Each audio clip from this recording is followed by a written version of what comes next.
ओम श्री गणेशाय नमः। वक्रतुंड महाकाय सूर्यकोटि संप्रभा निर्विघ्नं कुरु मे देवे सर्व कार्येषु सर्वदा। नमस्कार। संकट चौथ 2026 के इस पावन व्रत के बारे में, जिसे संकट चौथ, तिल चौथ और संकटी चतुर्थी भी कहा जाता है। संकट चौथ का महत्व। संकट चौथ का व्रत भगवान श्री गणेश जी को समर्पित होता है। यह व्रत विशेष रूप से संतान की दीर्घायु, परिवार की सुख शांति, जीवन के सभी कष्टों से मुक्ति के लिए किया जाता है। कहा जाता है कि जो माता इस दिन सच्चे मन से गणपति बप्पा की पूजा करती हैं, भगवान गणेश स्वयं उनके घर की रक्षा करते हैं। वर्ष 2026 में संकट चौथ का व्रत 6 जनवरी 2026 मंगलवार को रखा जाएगा। इस दिन माघ मास की कृष्ण पक्ष की चतुर्थी तिथि होती है, जो गणेश जी को अत्यंत प्रिय होती है। चंद्र दर्शन का महत्व। संकट चौथ का व्रत इंद्र दर्शन के बाद ही खोला जाता है। रात्रि में चंद्रमा को अर्घ देने के बाद भगवान गणेश का स्मरण करते हुए व्रत पूर्ण किया जाता है। यह परंपरा हमें धैर्य, श्रद्धा और संयम का संदेश देती है। कि संकट चौथ की पूजा विधि क्या है?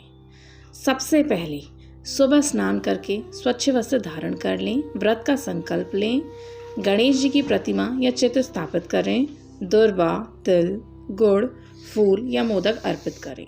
ओम गण गणपते नमः मंत्र का जाप करें। रात्रि में चंद्रमा को जल अर्पित करें। गणेश जी की आरती के बाद व्रत खोलें। इस दिन तिल और गुड़ का विशेष महत्व होता है।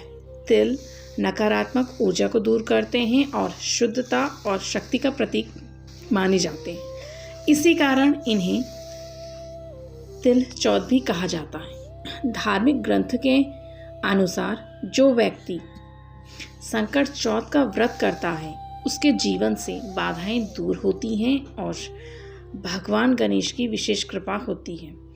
यदि आप भी अपने जीवन से संकट दूर करना चाहते हैं, तो इस पावन दिन सच्चे मन से गणपति बप्पा की आराधना जरूर करें। गणपति बप्पा मोरिया, संकट हरने वाले मोरिया।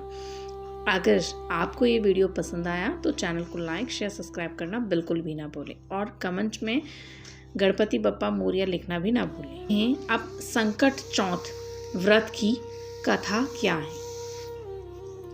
बहुत समय पहले की बात है। एक नगर में एक निर्धन ब्राह्मण परिवार रहता था। उस परिवार में एक माता थी, जिनका एक छोटा बेटा था। वो माता अपने बेटे से अत्यंत प्रेम करती थी, लेकिन दुर्भाग्यवश उनका बेटा बार बार बीमार रहता था। अनेक वैद्यों को दिखाया गया, दवाइयाँ करवाई गई, परंतु कोई लाभ नहीं हुआ। माता दिन रात सोच में डूबी रहती, चिंता में लगी रहती। एक दिन उसने मन ही मन भगवान गणेश से प्रार्थना की, हे विघ्नहर्ता गणपति महाराज, यदि मेरे बेटे के जीवन के संकट दूर हो जाएं, तो मैं जीवन भर आपका व्रत करूंगी। उसी रात माता के स्वप्न में भगवान गणेश जी प्रकट हुए और बोले, हे माता, तुम माघ मास की कृष्ण पक्ष की चतुर्थी को संकट चौथ का व्रत करो। तिल और गुड़ से मेरी पूजा करना और चंद्र दर्शन के बाद व्रत खोलना। तुम्हारे पुत्र के सभी कष्ट दूर हो जाएंगे। अगले दिन माघ मास की कृष्ण चतुर्थी थी। माता ने प्रातः स्नान कर स्वच्छ वस्त्र धारण किए, व्रत का संकल्प लिया और पूरे दिन भगवान गणेश जी का स्मरण करती रही। शाम को उन्होंने गणेश जी की प्रतिमा स्थापित की, दुर्वा, फूल, तिल और गुड़ अर्पित किया। ओम गण गणपते नमः का जाप किया।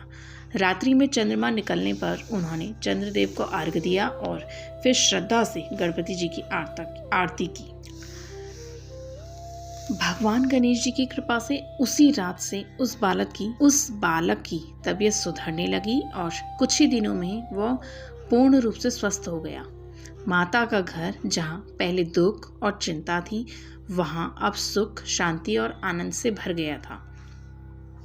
तभी से मान्यता चली आ रही कि जो भी माता या भक्त सच्चे मन से संकट चौथ का व्रत करते हैं, भगवान गणेश जी उनके जीवन के सभी संकट हर लेते हैं। विशेष रूप से यह संतान की रक्षा, परिवार की खुशहाली और जीवन की बाधाओं को दूर करने के लिए किया जाता है। संकट चौथ हमें सिखाती है कि सच्ची श्रद्धा से किया गया व्रत, धैर्य और विश्वास और भगवान का नाम स्मरण करने से कभी भी कुछ बेकार नहीं जाता, कुछ निष्फल नहीं होता।